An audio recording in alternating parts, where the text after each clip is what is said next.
You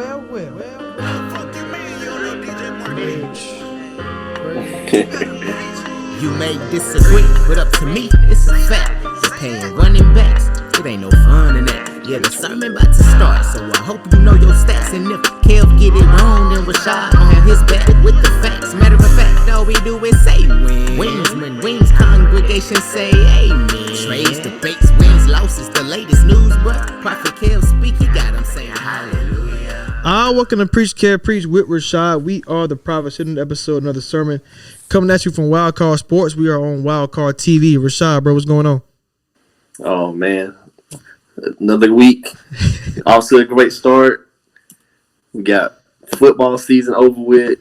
It's time to really lock in on basketball, man. So next month it's gonna be different, but time to lock in for March Madness, man. Man, I haven't even been to be honest, bro. College sports has been like on the back burner on me. Like I ain't watched college football like that. I ain't watched college basketball like that. Kentucky, sorry. North Carolina ain't ranked. Duke, sorry. Yeah, man, it's a crazy year, bro.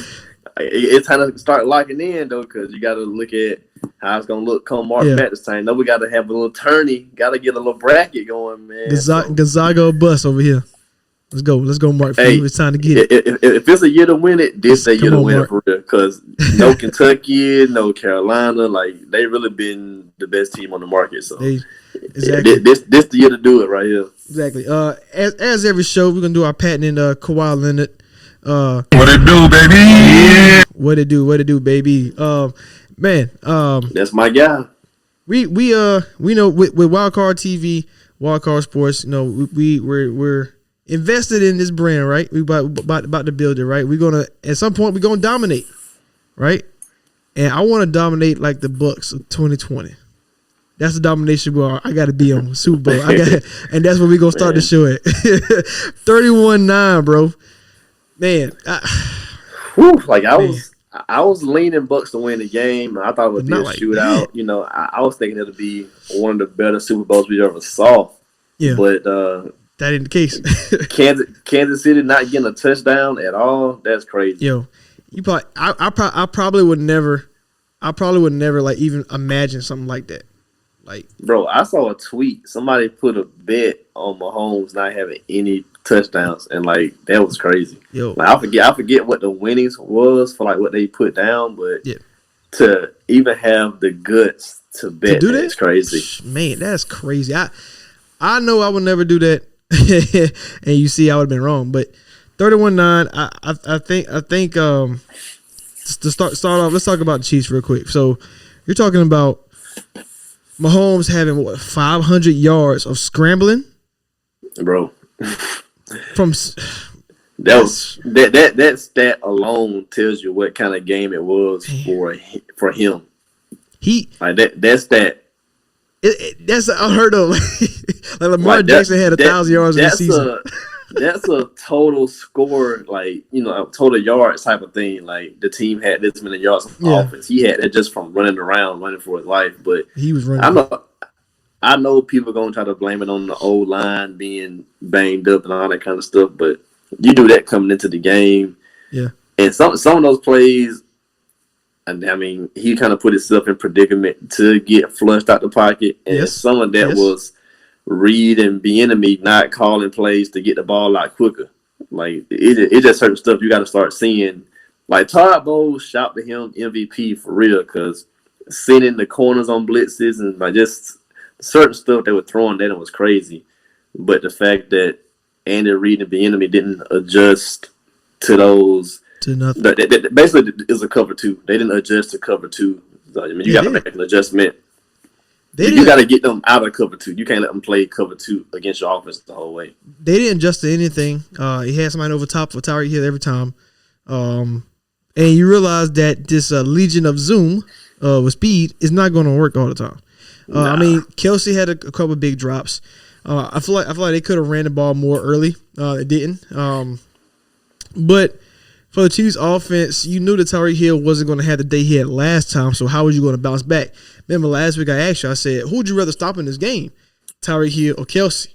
And they did what they had to do. Because Kelsey's not going to beat you deep. So if you keep him, if he has the first downs, of course, but you don't want to have that demoralizing like factor of somebody busting you for 80 yards or like at any given moment you can be up 7 outside they took all that away. Yeah, so took all that away, and that was the right game plan. Todd Bowles, man, he didn't blitz. He said nope, front four, let's go. JPP, Shaq Barrett, Sue, Vita Vea. They got the hitters. They got the hitters for real. So shoot, they got them. So all right. So and this, I texted you this last night. I said the defensive line it had to regress to the mean. I feel like everything regresses to the mean at some point. And last year against the 49ers defense, you're talking about Buckner, Armstead, Solomon Thomas, Bosa, D Ford. That front line was nasty and it was killing the Chiefs. And Chiefs came back and won the game. Well, hey, now this D line killing the Chiefs. But this time it ain't gonna work. It's gonna regress back to the mean. You're not about to just dominate two defensive lines just because you think you the Chiefs. You got Mahomes, Kelsey Hill, Airbnb, Andy Reid. That's not gonna be enough. I'm sorry. The D line was just too good. And when you can just send 4 all day long and wreak havoc, it's nothing you really can do because nobody's gonna be open. You got 7 guys in coverage. Like who you got? What like 4 receivers going out for passes? So who gonna be open? And that's a game plan that I really didn't expect as far as I know Chiefs were banged up, and like you say, you don't want to just sit here and blame it all on them but that's part of the game. People play with injuries all the time. Play with injuries. That's part. That comes to the territory of the sport. Nobody's at this point in the season with COVID going on. You've played 16 regular season games, right. And if you came from the wild card. You've played every playoff week, so you're up to 20 games. At this point, you play all these games. There's not going to be one healthy person on that field unless even special teams guys probably banged up from taking hits. So, just you can get turf toe or have a sore knee or something from practice. Like there's probably no healthy people at this point in the season. So yeah, they missed their 2 tackles. They had to make a makeshift O-line, but I mean. Mahomes was still getting the ball off on certain plays. It just, he was hitting guys in the face mask. They just didn't catch. And they were making some. He was making some 50-50 throws, but these guys playing the cover 2. You got guys putting pressure on them. So you're taking what should be a 50-50 play, making it a more like an 80-20 type play because that's the pressure. Throw was still on point, but you got your man Hill covered by 2 guys. Kelsey's covered up, so. Yeah. You really can't even make all your reads, So, that's that Scott Steiner, man. Where you're taking the 50-50 play, making an 80-20 type play. Then it hit the ground. It's a zero completion percentage play, but the Scott Steiner, man. 500 yards, Mahomes. Jesus Christ. What's crazy? I just thought about this. So, all right, we know Buccaneers were the first team ever to host the Super Bowl. As a team, and what's crazy? I feel like that if you could go back in history, I wonder if you go like each year, like where the Super Bowl was at, who made and how good that team did. I feel like sometimes they make the playoffs, sometimes they be good or they be wild card teams. But the fact that the Buccaneers were on the road 3 times. Now, what would you count the Washington game as a hard game? Probably not. To a certain extent, because the pass rush was crazy, but people I did. I thought it was going to be a wash, but Heineke played pretty good. He kind of, yeah. I won't say he put himself on the map, but he kind of, amongst NFL circles, he probably earned himself a potential backup job. Yeah. And so you go to Washington, pass rush, good coaching in Ron Rivera. You go to New Orleans, play Sean Payton, Drew Brees, and company. Go to Green Bay in the cold.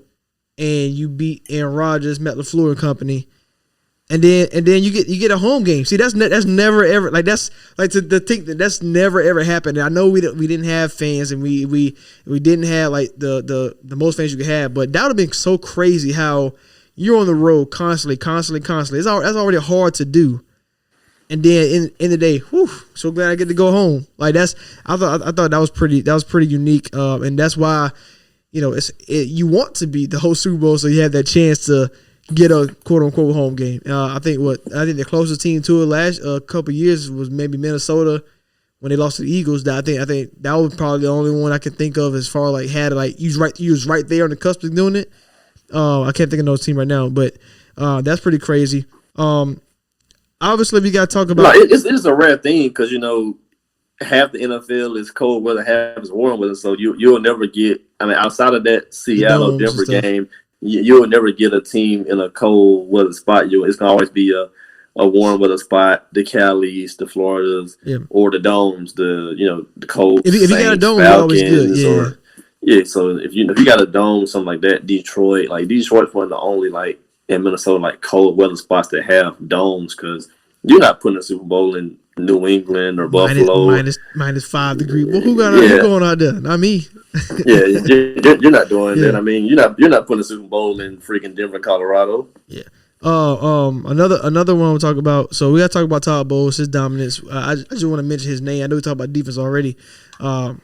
What a great play call, and then Byron Leftwitch as well. I feel like I see somebody tweet this. It was like Brady make the easiest throws ever. Like he really done it his whole career. I mean, you hit the home run shots when we had Randy Moss and stuff like that. But most time, when the run game is working, the play actions, the quick screens, the quick slants, man, I'm okay with that. Like I'm never going to sit here and say he not doing anything because to me. You should put the ball in your playmaker's hands as quick as possible. Yeah, whatever get the job done. Yeah. I don't care if you got to throw it deep, throw it underneath. Yeah, however you want to work. Yeah. Whatever get the job done. At the end of the day, the goal is a W on the record book. My question I want to ask you because it is Black History Month. No matter all right, so Todd Bowles, Byron Leftwitch both played a great game, and no doubt. We both know that some guys are meant to be coordinators, some guys are meant to be head coaches. Todd Bowles was great in Arizona, great in Tampa Bay with this team who just won the Super Bowl. Byron Leftwitch, same thing. When he was in Arizona with Bruce Arians, and now he came over to Tampa Bay. Both played extremely well.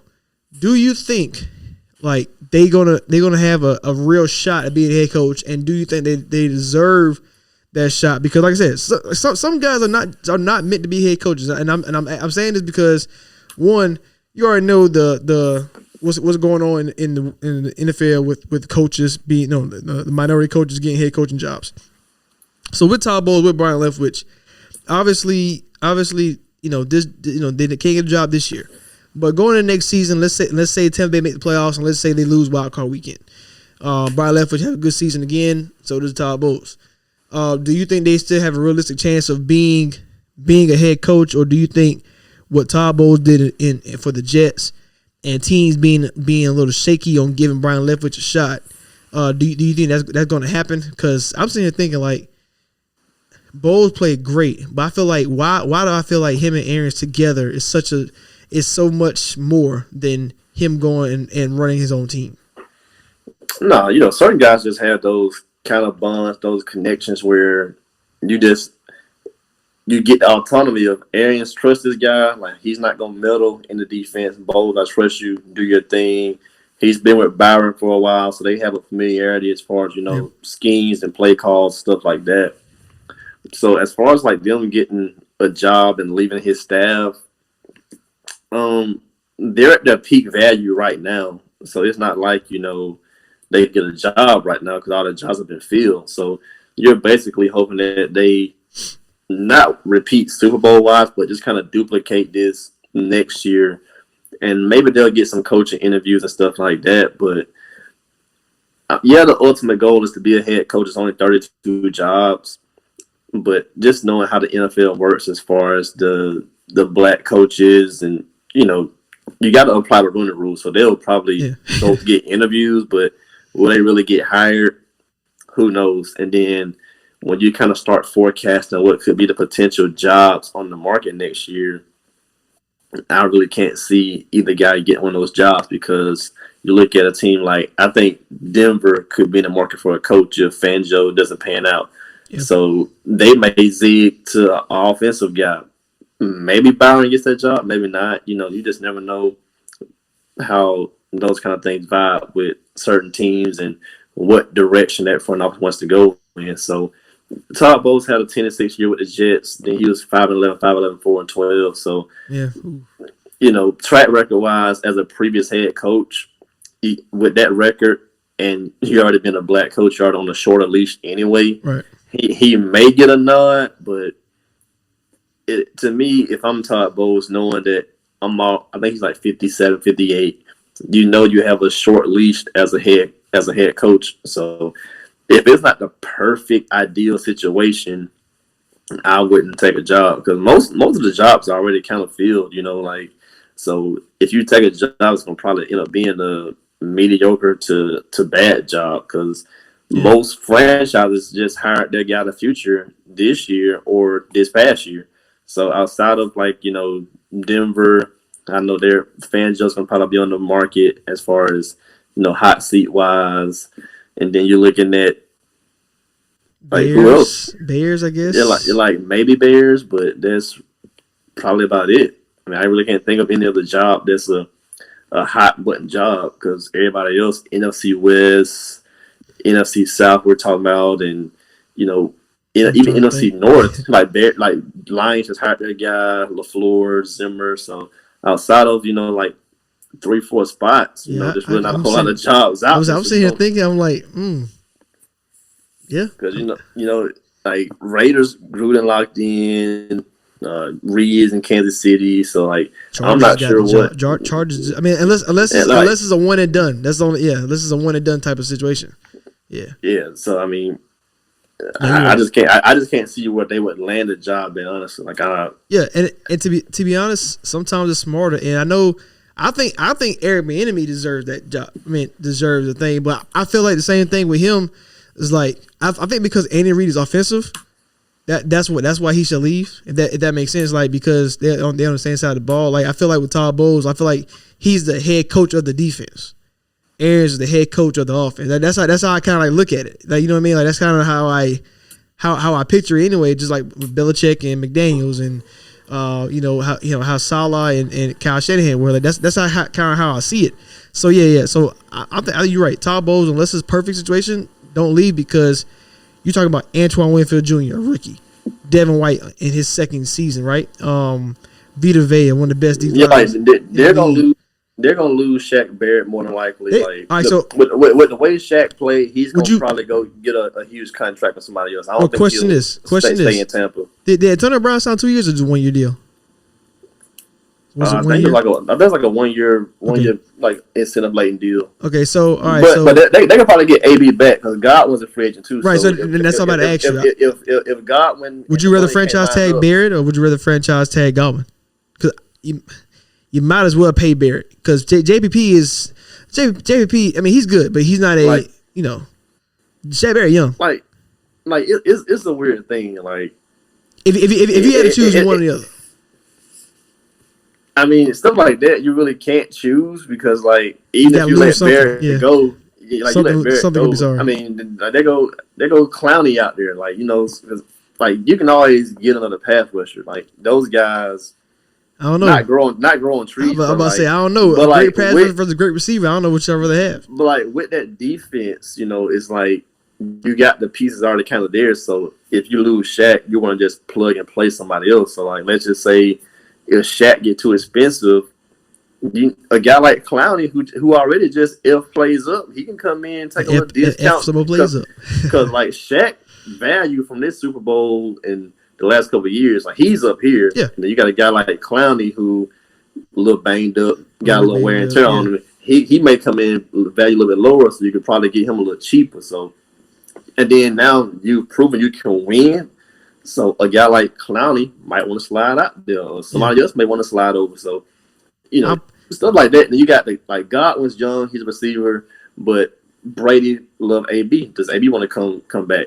You got A-Rock tweeting out he want to win a ring. Does A-Rock say, let me slide to Tampa for at least a year to play with Brady or something? You got Galladay out there. Like you got so many guys that are going to be free agents, or even if Godwin say I'm out and AB take a little deal or he don't. Either way, it's other options out there, and you still got he didn't get a target in the game. You got Scotty Miller. I'm not saying he's just a great guy, but I could just say they have depth on their roster where you didn't got to be fighting over who you keep and whatnot. It's always gonna be when you win like that, guys gonna want to flock to that situation. But that's and that's where like having such a great coaching staff is like hurts you because like you're in the meeting. You're Bruce Arians. You're with the GM Jason Light. So y'all talking, right?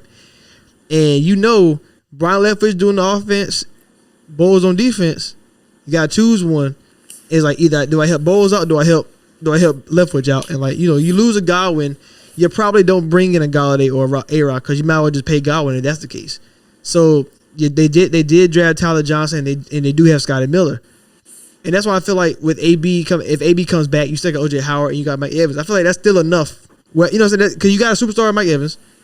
And if AB ever returns the form of what we know of AB, you cheating already. You know what I'm saying? As it is. And then you got the running game and you got all that kind of stuff. So I feel like it's easier to cope Godwin's loss than it is to cope Bears loss because of JPP's up there in age and so is Ndamukong Suh. You rather keep the young guy, you know, and that's my opinion. But and like I said, it's all about money. It's all about who wants the most and what you can replace with. But it's gonna be interesting to see what they do with that situation. Yeah, they ain't got a trip at all, man. Because you got Devin White, you just won. Like guys, are gonna flock to that situation. So but when you in Super Bowl, you good though. Like you gotta trust the GM. Like look at the guys that's on that team. That GM been freaking hitting on all his picks. Winfield Jr., Devin. I mean, you got Vita Vea, got one of them worse. Like so, you gotta just trust your GM. He been burnt. Like you gotta trust your GM. And then I still look at stuff like this. Even let's just say they lost Godwin, lost AB, and lost AB. I mean, it's a dude named Odell Beckham that been dying to play with 12. So like, chill. You can flip something to Cleveland, get something from Odell, and keep on rocking out. That'd so be crazy. You got to always think about just little weird stuff like that can happen, man, throughout the season. It's all right. So I guess we probably should talk about the legacy of Tom Brady. 7 rings.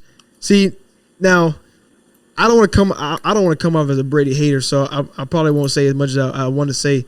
But you know, when you look at these Super Bowl rings, so I am going to congratulate Tom Brady because he played great yesterday. Like I said, his downfall game was the Packers game, and his defense able to pick it up and win the game. So shout out to the defense for showing that defense does win championships. But as you saw, when you have a good old line, you have good weapons, and a quarterback who can make the right plays, it's easier because a lot of people want to push back at me a lot for saying like that. I say like any good quarterback could have won this game because I tweeted out Buccaneers a surprise team before they signed Tom Brady. And think about it. Jameis Winston led the league in turnovers last year. Jameis Winston had 30 interceptions, right? And they was a 500 ball club. I mean, that's pretty. It's pretty even. I mean, easy to see that you put somebody who don't turn the ball over, a la Tom Brady, what's going to happen? And I guess a lot of people are saying like, nah, they can't do that. But imagine you put Aaron Rodgers there, Russell Wilson, Pat Mahomes don't turn the ball over, Tannehill don't turn it over, Kirk Cousins don't turn the ball over. Those quarterbacks who don't turn the ball over would have been fine. Now, whether they win a Super Bowl or not, hey, that's it's always called a butterfly effect for a reason, right? But as far as like what you was going to, I feel like Tampa Bay Buccaneers would have been in the playoffs in the situation anyway because you 500 ball with and have had bad turnovers. With Tom Brady here though, it's easy to have. He had one of the best minds in the game of any sport, and getting 7 rings. Obviously, to me, I said it before the game. I said if he wins this game, like the debate for GOAT is pretty much over because I didn't think you would necessarily need 6 to win 6 to be considered a GOAT. But like you said about Aaron Rodgers, you have to be in that conversation. So a lot of people immediately took off Mahomes. Or Mahomes can't be the GOAT. Blah blah blah. Team sport, things happen because when you go in context about Brady rings, like I don't know if you saw the whole debate about like who's the greatest, who's the GOATs of GOATs, all that kind of stuff like that. And I don't never entertain that kind of stuff. And I was like, bro, relax. I was like, just relax, because when we talk about like dominating and stuff like that. Like, do you ever feel like Brady really dominated the NFL? I mean, I know he always win, I mean, I guess when you talk about dominating, are you winning? But when it comes to domination, like I don't know why I feel like a lot of MVPs. I mean, a lot of quarterbacks still like was balling. You know what I mean? Like I guess when you talk about like Jordan and stuff like that, it's kind of different. But he come in this game. He come in the NFC, beats Breeze, beat Brady. Beat Breeze, beat Rodgers, beat Mahomes to win a championship. That's a great run. When we talk about accolades and coming back beating Atlanta, beating the Rams when you were 2 touchdown underdog in back his first Super Bowl. Like it just so many moments that Tom Brady has had, and it's like it's undeniable. Like Tom Brady, he's the man. I mean, how you want to say it? And he's not the only man, but he is the man. And to do in your first season in Tampa Bay, we were talking about year 2, how most things happen second year, like LeBron James win the second year. I don't think the Bulls won their first year with Phil Jackson. I think it was like a couple years. No, they won the next year. They won the second year. So it's always a year 2, and that's why you're thinking. All right. I mean, they probably could have won the first year. Pip caught the migraine. Yeah, right. It was on the table to get there, but you just never know. So the year 2 and Brady does it year 1. So I feel like that kind of cements you right there at that like finalizes the GOAT for that conversation when you're talking about the quarterback. So what do you think about Tom Brady coming to the NFC and just coming right off the bat? Because you know as well as I know, the NFC is always a turnover machine. Like as far as just in their division alone. Oh, Atlanta, Matt Ryan, Super Bowl, Kyle Shanahan. Oh, Cam Newton, Super Bowl, MVP season. You got the Drew Brees. They Super Bowl title of bust.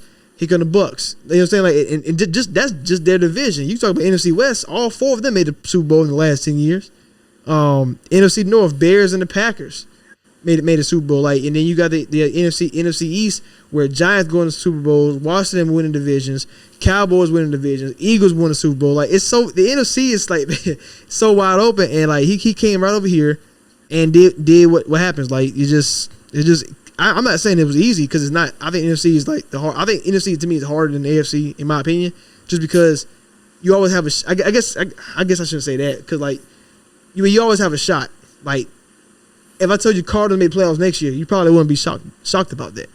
Like it just NFC is so much turnover, and the Bucks coming in, they 500 ball last year, now you're Super Bowl champion. I mean, that's just kind of the state of the NFL in general, though, because like so many pieces on the chessboard get moved every year. Like NBA, you're mostly locked into your team for 2 to 4 years versus NFL. The roster turn over so fast. Like you can just, when guaranteed money is out, you can just cut a guy, get off of him, and do something else. So stuff like that, like NFL wise, it's always easier to make moves. That's why you hardly ever see a repeat champion, just because of the amount of moves and the way salary caps and stuff work in the NFL. But I'm not sure who will be, the NFC champion next year. Like with the playoffs anyway, normally 40-50% don't even get back. So by the Bucks making it in to get into the Super Bowl, it really shouldn't be a huge surprise, because of certain teams that made the playoffs the year before just didn't get back. Mm-hmm. So that just kind of comes with the territory of the NFL, especially NFC. I mean, even the AFC, like you have your staples like Chiefs, Ravens. They're getting back, but teams like the Texans, they in, then they out. So just stuff like that can happen. You have your staples, and then there's gonna be the other half that's gonna flip flop out from year to year. If real quick before we go on, but yeah, Brady is for sure the best quarterback all the time, most accomplished, all that kind of stuff. You can't even like even if you try to criticize the rings or nitpick the rings, I mean, this dude just went to Tampa Bay first year, won a ring. That got a rank very high.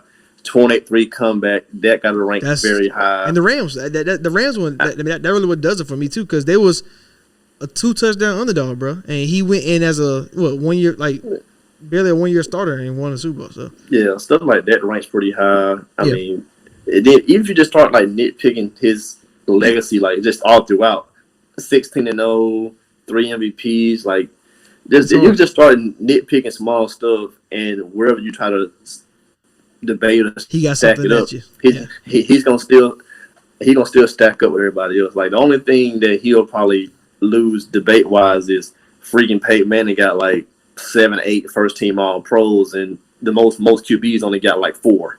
Yeah. So like outside of something like, and like Peyton Manning got 5 MVPs. So outside of an argument like that, I mean, outside of that, Brady got everything else: playoff wins, ranked high in career touchdowns, career yards, playoff wins, touchdowns, Super Bowl stuff. Like any record you start bringing up, Brady gonna be up there in it. So he's undisputed number one. You know, I mean, he's basically lapped the field at this point. I mean, you can look at everybody else, and franchises even. He's got more Super Bowls than most franchises. Yeah. Granted, he won 6 with New England, but I mean, he has the most rings out of everybody in NFL history at this point. The only thing you can really say if you want to like nitpick him is like, yes, when it comes to Tom Brady, defense does win championships.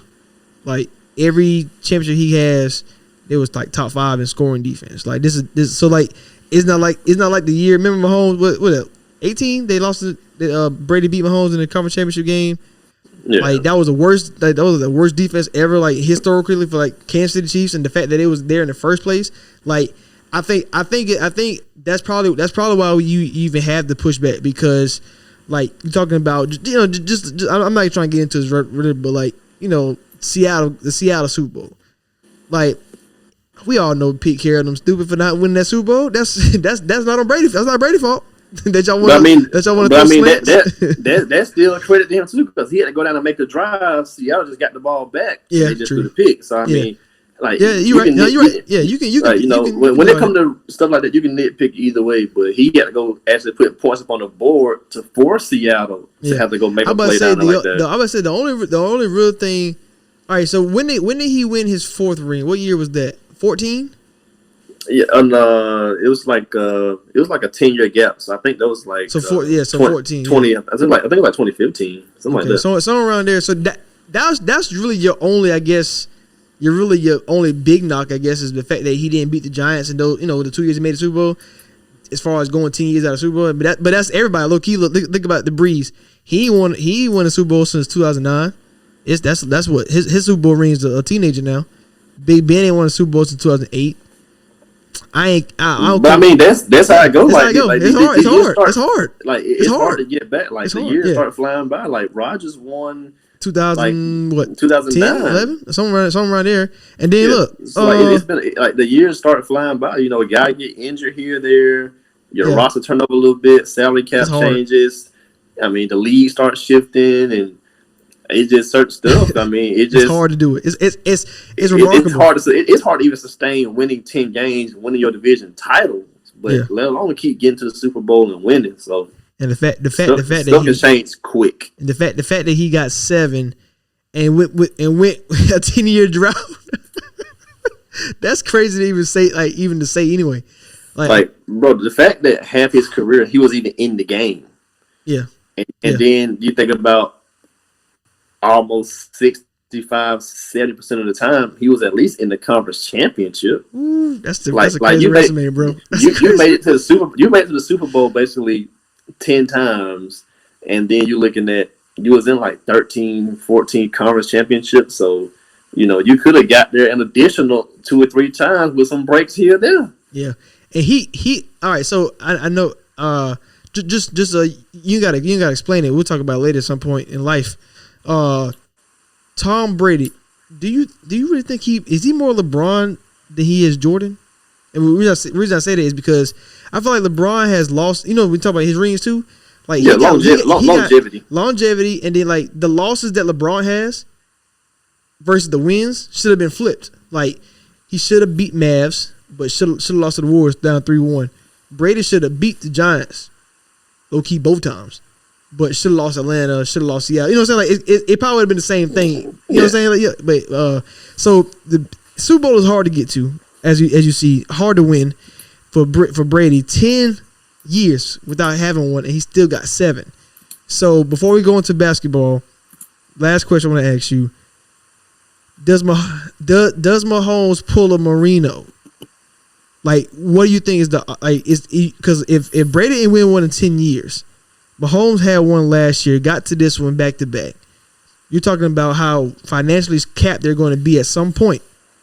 Like, do you think he might pull a Marino? Like, do you think it's good odds that he might pull a Marino because Rodgers ain't got back to one. Breeze ain't got back to one. Like Big Ben ain't got back to one. Like it's hard to get there. Brady went 10 years. So for Mahomes, who we always say already kind of say he's already one of the most talented quarterbacks we ever seen. Like will he be Marino? Can that happen? I mean, just with his skill set, and Kansas City is one of the more consistent and better front offices too. So you have to bank on just their track record of being able to draft players and manage the salary cap best way they can to get players there and navigate the cap. Like this upcoming year, they are going to probably enter as the AFC favorite, which they should. I know what Mahomes is going to have a turf toe surgery. So I mean, he has months to recover from that, so he should come back just fine. But going forward, as long as you have Reed, you have Mahomes, if you can just keep piecing together small stuff, offensive line, and keep some good defensive players there, you will remain competitive. And, I mean, I think they should at least – he's only a 3-year starter. So, I mean, you're thinking – it's crazy, right? You're thinking that the average guy – plays like a decade to 12 years at their peak. And then now you got guys like the outliers like Brady, Breeze. I mean, Manning went to 38. I think Rodgers is like 36, 37. So we just say we give Mahomes another 15 years. If you give Mahomes another 15 years, you got to get at least one more out of that. Maybe even two. So I wouldn't. That's all you need. That's all you need to be in the GOAT conversation. I mean, longevity to me, it's not really about the amount of rings. I mean, it's about just your level of dominance. Like Like Mahomes' peak is going to be Aaron Rodgers' level peak, probably turned up a twinge. So you think about that. If he go run off 3 MVPs, get 3. If you just get 2 Super Bowl titles, you're cool as a QB. Now, when you start getting 3 or more, that kind of puts you in that elite rare air because we talked about last time with the outlier. Brady just got his 7th. Montana has his 4th. But everybody else is, I mean, Manning got a little BS second one. Bradshaw got 4, but I don't really. Aikman got 3, but I don't really. Different era for those guys. Different times, stats wise stuff too. So they got 3 and 4. But outside of those guys, like everybody else is. Like Elway got 2 on the back end. Peyton Manning got his 2nd one on the back end. Second don't count. I don't care what you say. So we're looking at how else could it play out for guys like Mahomes and Rodgers. Like they got time to elevate and climb that QB ranking ladder. I mean, if Mahomes gets a 2nd one, I think he's gonna be top 5 all time anyway. Like once you put together 8 to 10 years of dominance, what he's doing now, and he get. Even with just 1 title, he gonna be top 5. Like I think the top 5 is already Brady 1, Montana 2, Peyton Manning 3, and Aaron Rodgers 4. That's just me. Yeah. So Mahomes can easily hit that 5 and start climbing with another MVP or 2, couple more 4,000, 5,000 yard seasons, racking up some stats. I was about to say, and then it's like you said, like 15 years, he can get 1 more. He's 1 out of 15. Yeah. That's like because he already got the best 3-year starts in my opinion already. So yeah, I mean he should definitely get even if he doesn't get back to like 2 or 3. I mean because it's hard to get back. It's hard to get back. Yeah. So even if your QB record is you won 2 titles, lost 3 Super Bowls, something like that, you can still be. It's a team sport. The QB get the credit for the win, but you can still be up there pretty high ranking wise. 2021 Super Bowl odds. Kansas City Chiefs #1 at plus 550. Packers Buccaneers at plus 900 right behind them at 2 and 3. Ravens Bills Rams with Matthew Stafford over there 4, 5, 5th and 6th. 49ers and Saints, and then after that the Browns and Seattle Seahawks, and then coming in I think to close it out the Miami Dolphins. So at plus 2,500. Man, so these odds, obviously, we're not gonna spend much time at all, but trying to predict right now what you think is going to happen off season, how the team progressed this season. If you had to put $1,000, or you want to be crazy like them bettors who somebody put $4 million on Brady yesterday, so if you had to put $1,000 on somebody right now, and you don't know what's going to happen. Who you rolling with? I mean, I'll just take Chiefs. It's chalk. Like Mahomes gonna have surgery, but most of their roster, outside of Sammy banged up behind, they locked in. So like Sammy gonna be a free agent. They can replace him in the draft with a pick or get somebody to come sign there. But everybody else is locked in. Like the old line should come back. Those guys should get healthy and come back. Mahomes will have surgery. He'll come back. Hill, Kelsey, Clyde, rookie deal. The defense is locked in. You gotta just take the Chiefs to at least get back. Just chalk. Yeah, I'm as far as AFC, I'm definitely rolling with Chiefs. Hear me out on this. The only team that can beat the Chiefs defensively, do what Todd Bowles just did. Miami. But they ain't got a quarterback. I need them to get a quarterback first before I can like put that on stamp as far as like who beat them, because I don't think Ravens and Bills can beat them. I think Mahomes got their numbers. Like, because like we talked about last week, you're trying to find somebody who can compete with Mahomes for the next few years, and Brady always had a Manning with him, and everybody has somebody, and I don't know who's going to be with Mahomes. So it's going to have to be somebody with a crazy defense, in my opinion. I mean, if we're just looking at defensive side of the ball, yeah, I would still lean Baltimore. Only defense. I would still lean Baltimore. Fair enough. As like the best opposition. Fair. But if you're gonna lean a potential team, we'll have to wait till some stuff plays out to see where the Watsons or these other guys, these trades kind of land, because I feel like the way they defense performed this year, and if they can just sign a weapon or two, I feel like the Colts could be Hey, up there. Colts, or Colts, if Miami make a move, like if Miami make a little move and upgrade from Tua, maybe like let's say we're gonna say Miami got Deshaun Watson, they should be number 2 favorite in the AFC. Number 2. Yep, I put money on it too.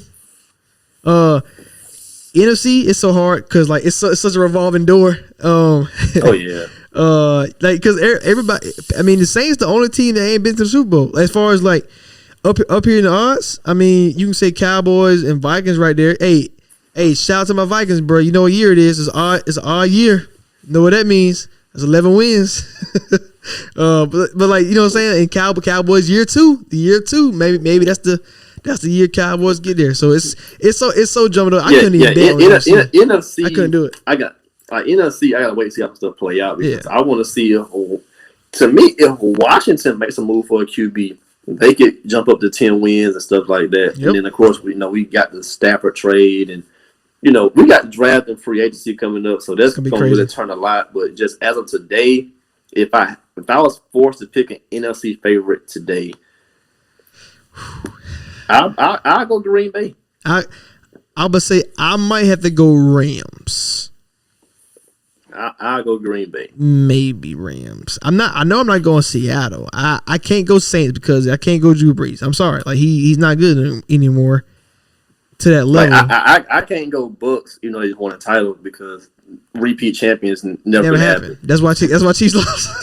So I just can't go Bucks off that fact. So oh man, I'll go Aaron Rodgers to get back at some point, because it's gonna be 1 year, and I promise you, it's gonna line up just right, and he ain't gonna.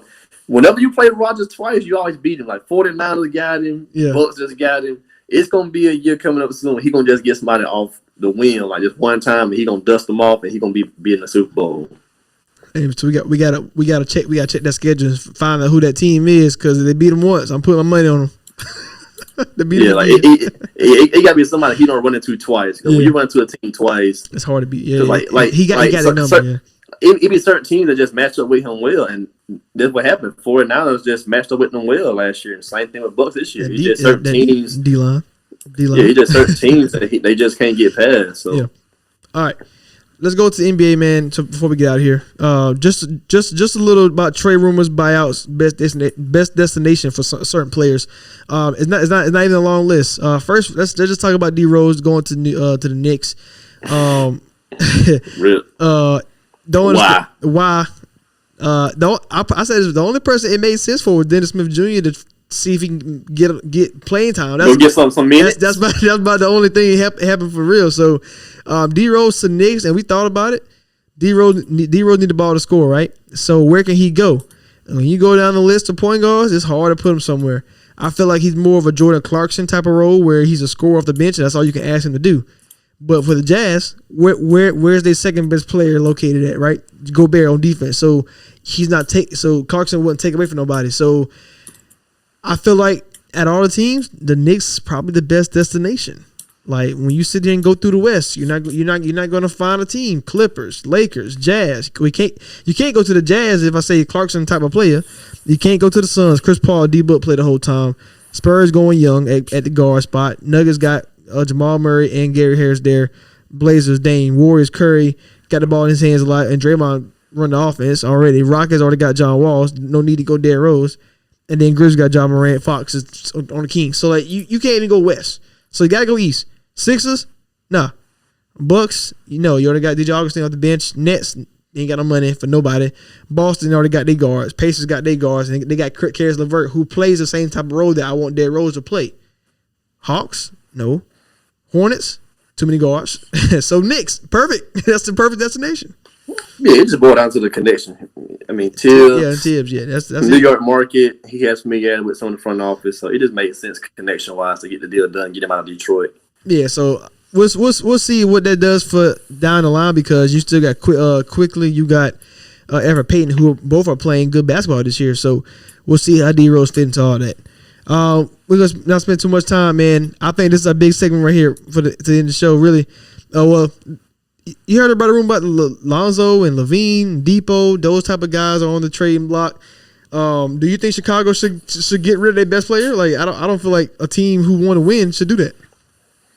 I mean, it's just that time of the year where names start heating up because you got teams want to make a push, and then you got some teams want to just reboot and start over. So Billy Donovan's the new Bulls coach. Maybe he likes Levine's game, maybe he doesn't, or maybe they just want to start all over with something fresh. So It all depends, what that front office is feeling. Because like Levine, scoring wise, like he's been doing his thing stat wise, but it hasn't translated to wins. So because he always start off slow. Like it just depends upon what they're looking at front office wise. Like the thing with Oladipo on the trade block, that makes sense. He's on an expiring deal, so if you're a team chasing a third option to go for a championship push or to maybe get him to your franchise like Miami and sign him long term and try to make a push next year or something, I can see that. So I'm not tripping off that. You got the Drummond stuff potentially being traded or bought out. Kyle Lowry's name is coming up in potential trades or maybe a buyout. I mean, I was saying that months ago, like before the season started, Raptors going to be a decent to bad team, and they just go ahead and let Lowry go. He's on a $30 million expiring. Nobody's going to trade assets to get him, buy him out, and I think he'll probably go to the Clippers or something like that. Because, I mean, I think he'll go to the Clippers just because of the Kawhi Surge thing. They're championship ready. I mean, it's only one team in the East he'll probably go to. And then that'd be the Sixers for me. So you like Kyle Lowry to go to Clippers. I like Kyle Lowry to go to Sixers being bought out because you give him a real point guard who can also close the game. Kyle Lowry has that ability. I'm sorry, like a lot of people who don't watch Kyle Lowry, man, that man's a bucket, and it's the reason why Kawhi Leonard, Siakam, they were able to get a championship was because they had somebody like Kyle Lowry. And when he was with DeRozan, it's not as effective because there's two B plus stars. But when you give him Kawhi, what happens? If you give Kyle Lowry Embiid, first of all, you talking about defense? Kyle Lowry up front, Ben Simmons on the wing, and Embiid in the middle. Good luck trying to score on that. They'll be just a very annoying team because people already say Lowry be flopping and stuff like that. So if you have those three guys, you can definitely make a championship push. Ooh, if something happens with Lowry, it has to be one of those two teams. Just because of the connection wise. Like he's born in Philly, went to Villanova, that's in Philly. So East wise, you got to say Philly, or West wise, you want to chip with Kawhi. I would love you won with Surge. So, I mean, most guys spend the offseason in Cali anyway. And if you're really trying to make a little push, why not go link up with two of the guys you want before? Yeah, that'll push Reggie to the bench again, but I mean, Kyle Lowry, Reggie should be a bench. Reggie should come off the bench. Yeah, Reggie is a natural six man. I know you think he'll start it, but no, bro, you're a six man. He played good basketball when he was at OKC, in my opinion. So six man. But yeah, Kyle Lowry, man, that would be a very, very big move. And last one, Dipo. Do you really think Dipo needs the Rockets should move on because they're a team that's in the West? Yes, they got to move on. But they can win. I mean, not gonna win a championship, but they can make a playoff push, and I think they are already in playoffs as currently standing. But John, I mean, you need some kind of scoring. John, and Dipo's effective, but I mean, sending him to rumored teams like the Mavs, the that makes sense to me. but the Mavs make sense to me. But that's the thing. I mean, he can go make. To me, it makes sense because if you, to me, a big three of so you saying, but you saying sign Dipo back, right? You saying sign back? Okay, that's fine with that for next year because I don't think Mavs don't look good to me this year. But I think that's a big three. That's something you can work with because Dipo, he's had injuries, but he's still a fairly young cat, and he got game too. That's a two-way start. Yeah. So, I mean, I think if you can get him, Luka, and Porzingis as a big three and put some stuff around that could be at least a decent contender out west. I know people keep saying Heat. I mean, I don't think he'll fit the Heat. Heat. Sorry. Because it's Bam, Jimmy, and they're trying to defeat their young guys. I mean, granted, guys see the thing about the Heat is if you trade for him for this year, they give him there to sign him. You have nothing to trade. Nobody wants Kendrick Nunn. There's no disrespect to Kendrick Nunn. He's a baller. I feel like that's all disrespect. Kendrick Nunn and his contract is like $1 million to $2 million. Like it won't even work financially. So Hero rookie deal, you're not giving up $1 so you have nothing to make the money work. I mean, and they're not gonna just throw their picks out there. So why would the Heat trade for Oladipo? I don't understand that. That his name been linked to Miami for the last 2 years. Too long. I feel like man. I mean, I know they had. I guess they had to move on from Indiana. I guess for whatever reason, but because he went off sign back, they won't lose it for nothing. That's why they went and got Karras, who got 2 more 3 years. Prayers to LeVert, hoping he speedy recovery for him to come back. Man, I just feel like a team like the Nuggets, man, need to. They're the type of team that need to blow it up as far as blow it up, but stay good. Trade Porter Jr. and Gary Harris or whatever, and go get a stud. I mean, go get a Bradley Beal. I don't know. It's a lot of names floating around, but I'm just saying I feel like that's a team. The Suns a team away. Suns can't put points on the board with Devin Booker, Chris Paul. If they had that third score, I feel like they should have kept Oubre. But I mean, I know the trades couldn't work out, but they need a third score over there in Phoenix. Ayton, man, I thought I had big praises and big hopes for big man. I mean, he not doing it yet, but shoot, get us some PED. What? Not the performance enhancing. And getting some PED, but shoot, he balled out last year. He did ball last year. Yeah, he did. Suns just playing a different style, man. Like Chris Paul, they came and brought that half court style over there, man. They playing just half court pick and roll ball. That's why Booker then went down 5 points a game on his average. I know Minnesota won't do it. What did they trade? I need Ayton and however many first round picks it take to Tim Wolf for Cat. Give Chris Paul and Booker a real big man, please. I can't see it, man. I don't. Minnesota has put so much. Minnesota not gonna do it. They're not gonna do it, but Suns got at least got called. Hey, what you talking about? They're not gonna call because they think Ait's their guy. They still think that. And then they still think that. It's still a thing financially, man. If you go get Cat, that's a big money deal. Who else you gonna throw in to sweeten that deal up? We're throwing Dario.